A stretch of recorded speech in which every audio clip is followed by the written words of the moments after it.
Hi, it's Dwyer, author of GamblerAdvisory.com's How to Bet on Boxing. Just imagine you've had 30 pro fights and you are 29 and 1. And just imagine you're fighting a guy who has less than 10 pro fights. And just imagine as you see him in the first round, he comes forward, he's aggressive, he's not hiding. He is hiding his chin behind his shoulder, kind of like Floyd Mayweather does, kind of like Carl Froch does, only this guy's a southpaw. And just like Floyd Mayweather, you have a couple of things to worry about. You have his power hand. In this case, it's his left hand. So you're worried about this guy possibly throwing some kind of left cross, some kind of overhand left. You also have to worry about, just like with Floyd, a withering hook from his lead hand, right? Not just a jab, but a withering hook from his lead jab that could knock you down. Just like Floyd knocked down with lead left hooks Diego Corrales many years ago, this guy has the power to take you out with his lead left hook, and that's his right hand, right? Now just imagine as you come forward, and keep in mind, this guy's the opposite of Arthur Abraham. While Arthur Abraham has his hands up defending himself, he can't throw punches. This is a higher level of fighter, right? By the way, we're talking about the same division, the super middleweight division, and I'm talking about a guy with less than 10 pro fights. This is a higher level of fighter, at least what he's trying to accomplish in the ring, right? He is defending himself by hiding his chin behind his shoulder, but his hands are free, right? You throw punches at him, he moves his head to get out of the way, right? Kind of like Carl Froch, kind of like Vitaly Klitschko, kind of like Pernell Whitaker. Now just imagine you throw your power hand, you're orthodox, right? You're the guy who's had 30 pro fights. You throw your right hand and this guy ducks under it. But of course, he's not really ducking under it. He gets under it, but he doesn't duck. He doesn't bend at the waist.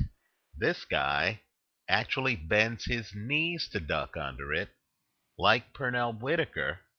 By the way, it might surprise some, like Carl Froch from time to time. In other words, the guy's balance is so good that the guy can literally just duck down on a moment's notice when needed.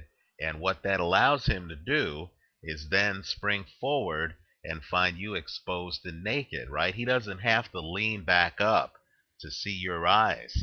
He's actually looking at you the whole time while he drops down. So let's say you're able to survive that for the first round, and the guy's aggressive. He's in your face, right? He's not back. He's already closed the distance, and he's bouncing from side to side with lateral movement.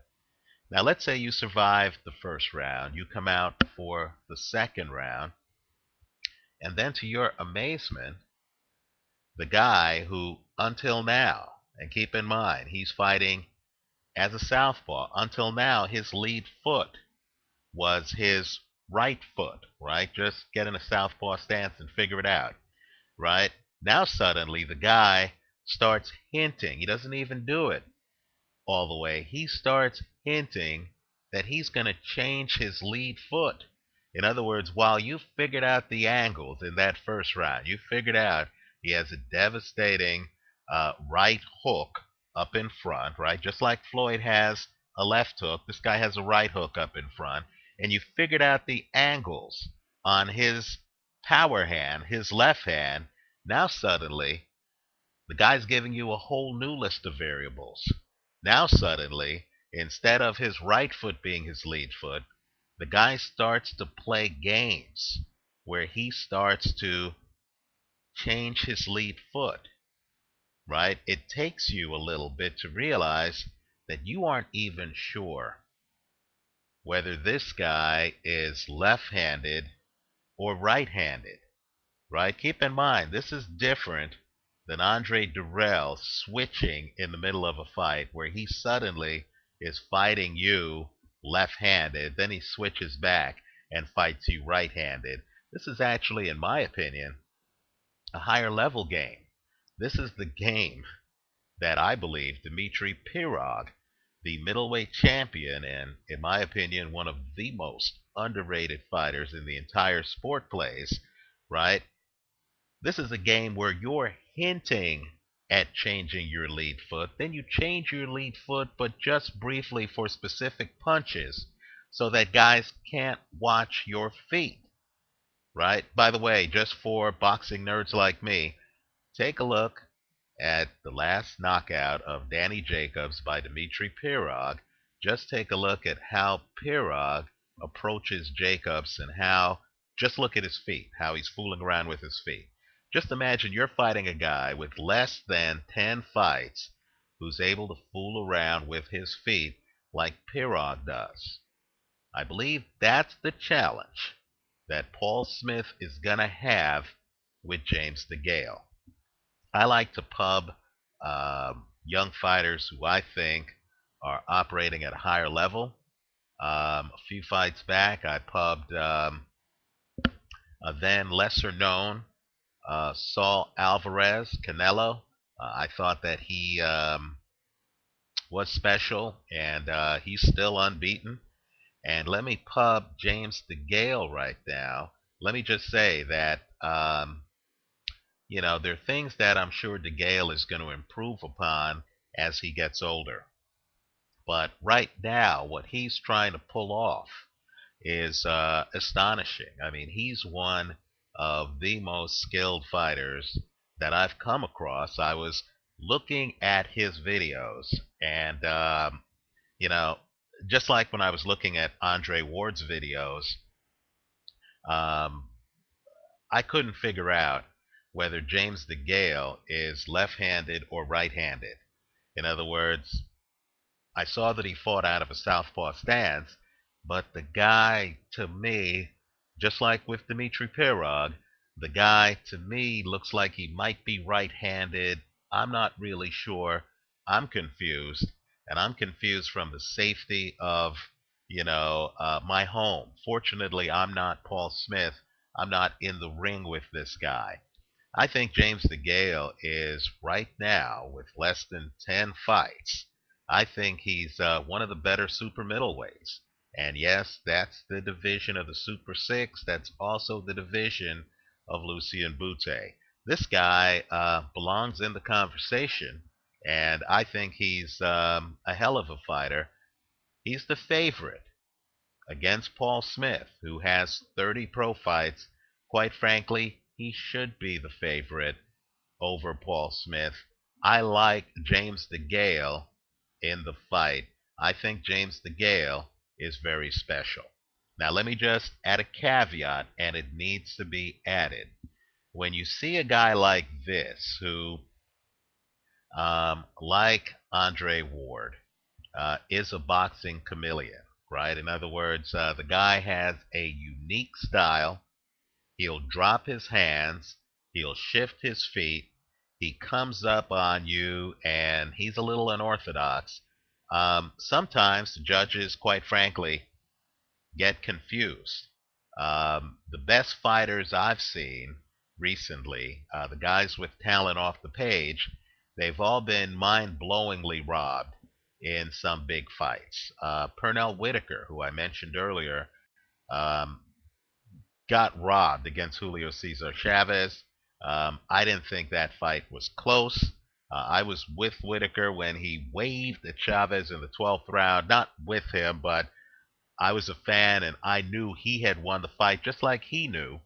Of course, that's not the only fight where Whitaker got robbed, right? Whitaker got robbed against Oscar De La Hoya. I encourage everyone watching this video to go on YouTube and just watch the first round of that Whitaker De La Hoya fight from the 1990s, remembering that De La Hoya had one of the lethal left hands at the time. Even though he's fighting out of an orthodox stance. His left hand was his money maker throughout his career. And just remember, this is young De La Hoya. And just take a look at the first round, how literally in the first 30 seconds, it becomes obvious that De La Hoya is not going to be able to land that left at all because Whitaker is able to just effortlessly get under it. Sometimes the judges don't understand that kind of brilliance, right? Roy Jones got robbed in the Olympics. Look at that tape. It's a farce. Sergio Martinez got completely robbed against Kermit Cintron. Quite frankly, as longtime subscribers know, I thought Martinez won the first fight against Paul Williams. I thought he got robbed in that fight. Guys who are operating in a different plane sometimes get robbed because the judges are looking for traditional fighters and they don't quite appreciate just how advanced the guy is. It's my belief that James DeGale is going to have that problem throughout his career. I really do believe this guy is special. I like James DeGale in this fight. Everyone knows I love straddles. Here, I'm hesitant to even straddle the play because I think DeGale is going to dominate the fight. But because he is a little high risk, because he does drop his hands, because he is kind of in your chest at times, then I'll recommend a straddle of Smith by KO. But understand, Smith doesn't have big-time KO punching. He only has 15 knockouts, right? Also understand that, really in my heart, I feel that this fight's a mismatch. In fact, at the current odds of minus 450, and they're awful, but at the current odds of minus 450, I actually think you're getting a bargain on James DeGale.